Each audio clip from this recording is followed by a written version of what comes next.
Bom, o Papo Reto de hoje começa assim, a gente vai conversar com um cara que ele já fez de tudo. Ele já foi desde drogado até travesti, já pegou as panteras e abalou o coração do Jim Carrey. Eu tô falando dos personagens que ele interpretou, tô falando Rodrigo Santoro, tá aqui, muito, pô, cara, muito prazer estar recebendo você aqui. E a primeira pergunta é, hoje, quando eu tava até vindo pra cá, eu coloquei no Twitter, vou entrevistar o Rodrigo Santoro, aí caiu um monte de gente com inveja de mim, né? Aí a primeira pergunta é, cara, você, em 2005, eu acho que você foi eleito pela People como o cara mais sexy do planeta, na frente até do Brad Pitt.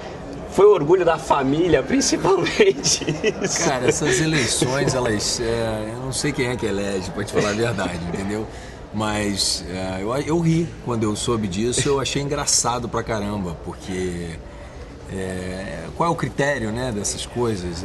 Enfim, na verdade ajuda, porque as pessoas falam disso no mercado, ajuda, produtores adoram essas coisas, os caras que te contratam, que me contratam pra trabalhar, isso é importante pra eles. Pra mim, pra te falar a verdade, não estou muito preocupado com esse título, não. E quando é que foi que você decidiu assim, pô, esse é o momento de dar um... O Brasil se tornou muito pequeno pro meu talento. Como é que você decidiu, assim, ir pra Hollywood? Eu não decidi, cara. Foi uma consequência do Bicho de Sete Cabeças, especialmente, depois do Abril Despedaçado. Foram dois filmes que começaram a viajar e ir pra festival. Aí eu fui pro festival de cinema. Comecei a entrar em contato com um mundo novo do cinema, conhecer diretores, atores e...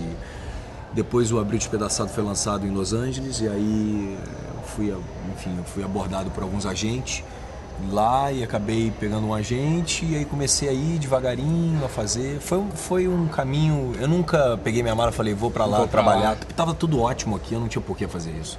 E você trabalhou lá, assim, tem uma diferença do nosso cinema, não de conteúdo, porque são culturas diferentes, claro, né? Mas de estrutura. Como é que é essa diferença do cinema? O Hollywood já está fazendo filme há muitos anos, né? Sim. Muito mais tempo do que a gente. E eles investem muito dinheiro e ganham muito dinheiro com o cinema. Tem milhares de salas e distribuição, e, enfim, é uma estrutura que a gente não tem realmente no Brasil. Mas se você olhar dos últimos anos, desde o que a gente chama da retomada do cinema brasileiro, né, o crescimento é absurdo, né? O tanto de filmes sendo feito hoje é uma coisa...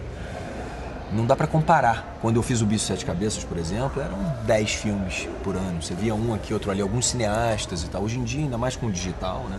Mas você acha que ainda falta alguma coisa para o nosso cinema ficar profissional? É profissional, mas ele se tornar...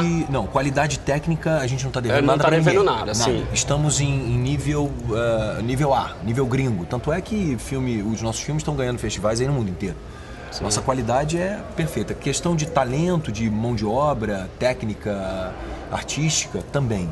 Eu acho que a questão é essa coisa da distribuição, a coisa das salas, a coisa da bilheteria, né? Porque isso é que gera, que faz com que o mercado se consolide e vire realmente, tenha um capital de giro, as pessoas começam a investir, porque tem que ter retorno. O que dá o retorno no cinema? É a bilheteria.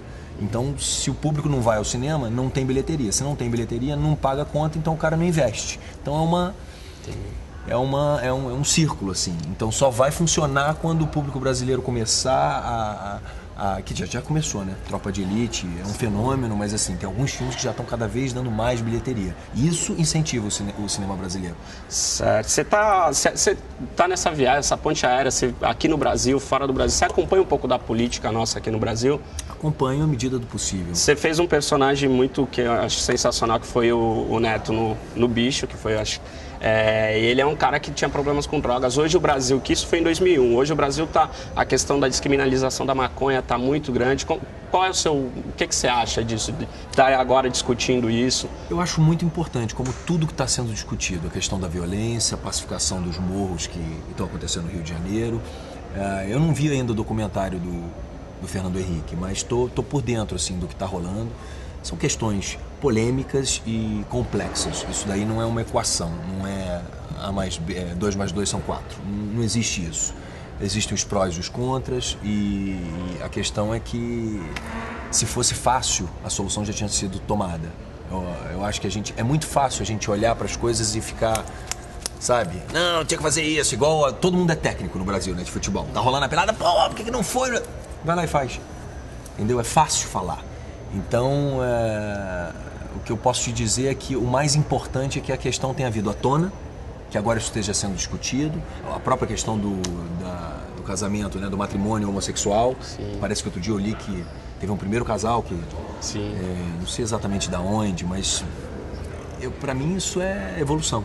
A gente está, né, abrindo a cabeça e discutindo as coisas. Enfim, você pode ser a favor ou você é contra, mas pelo menos a gente está democratizando e falando sobre, enfim, trazendo, já não é mais um tabu, não se fala a respeito. Eu acho esse o ponto mais interessante da história. Legal. Para fechar, a gente é uma pergunta que a gente faz para todos os nossos convidados, o que é Brasil para você? Brasil é plural. Brasil eu acho que é o país mais plural. Por onde eu passei pelo mundo, eu nunca vi nenhum país tão grande e com tanta diversidade como o Brasil tem. Se você pega de norte a sul, de leste a oeste, é incrível a riqueza que a gente tem, cultural, natural.